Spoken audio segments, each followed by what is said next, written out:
मैदान में तबाही मचा दी। मुख्तलिफ वाक़यात में 8 अफराद जाँ बहक और 47 अफराद जख्मी हो गए।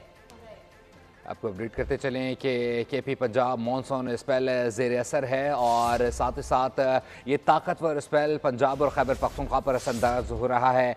बारिशों ने डेरा इस्माइल खान में तबाही मचा दी है। मुख्तलिफ वाक़यात में 8 अफराद जाँ बहक और 47 अफराद ज़ख्मी हो गए हैं। स्वात और एबटाबाद में भी हालात अच्छे नहीं हैं। कई मकामात पर दरख्त उखड़ गए हैं, सोलर पैनल्स बर्बाद हो गए हैं, जबकि साथ ही साथ PDMA ने शहरियों को सयाहती मकामात से दूर रहने की हिदायत जारी कर दी हैं। खैबर पख्तूनख्वा के कई शहरों में शदीद बारिशों का इम्कान भी जाहिर किया जा रहा है।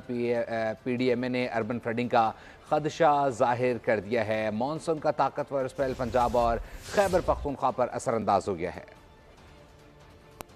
मानसून के ताकतवर स्पेल ने पंजाब, खैबर पख्तूनख्वा और कश्मीर को लपेट में ले लिया। डेरा इस्माइल खान में तुंद तेज हवाएं और मूसलाधार बारिश तबाहकुन साबित हुए। कई जानें ली, मुतादिद अफराद को जख्मी कर दिया। जिला भर में मुतादिद मकानात गिर गए, नशेबी इलाके ज़ेरे आब आ गए। बिजली की मेन ट्रांसमिशन लाइन गिरने से शहर भर में बिजली सप्लाई मुअत्तल है। शहरियों को सख्त मुश्किलात का सामना है। 100 किलोमीटर फी घंटे की रफ्तार से हवाएं चली, दर्जनों दरख्त उखड़ गए, सोलर पैनल्स और साइन बोर्ड्स भी गिर गए। अस्पतालों में इमरजेंसी नाफिज कर दी गई। मर्दान में घर की छत गिरने से एक शख्स जाँ बहक हो गया। रावलाकोट में भी बादल जमकर बरसे, पानी घरों और दुकानों में दाखिल हो गया। महल्ला रोशन बाग में मस्जिद शहीद हो गई। लैंडस्लाइडिंग से मुतादिद मकानात भी तबाह हुए। एबटाबाद के नदी नालों में तुगयानी, खानपुर डैम में पानी की सतह बुलंद हो गई, स्पिलवेज खोल दिए गए। 4 सदा में पानी का बहाव तेज हो गया। 100 से जायद शहरियों को महफूज मकामात पर मुंतकिल कर दिया गया। नारान में शदीद बारिशों के बायस लैंडस्लाइडिंग से बंद सड़क खोल दी गई। 25 जीपों में फंसे 150 से जायद सयाहों को रेस्क्यू कर लिया गया। सवात, अपर लोअदीर, एबटाबाद, मानसहरा, बुनेर, शांगला, चित्राल, पेशावर समेत खैबर पख्तूनख्वा के कई शहरों में शदीद बारिशों का इम्कान जाहिर कर दिया गया, जिससे अर्बन फ्लडिंग का खदशा है।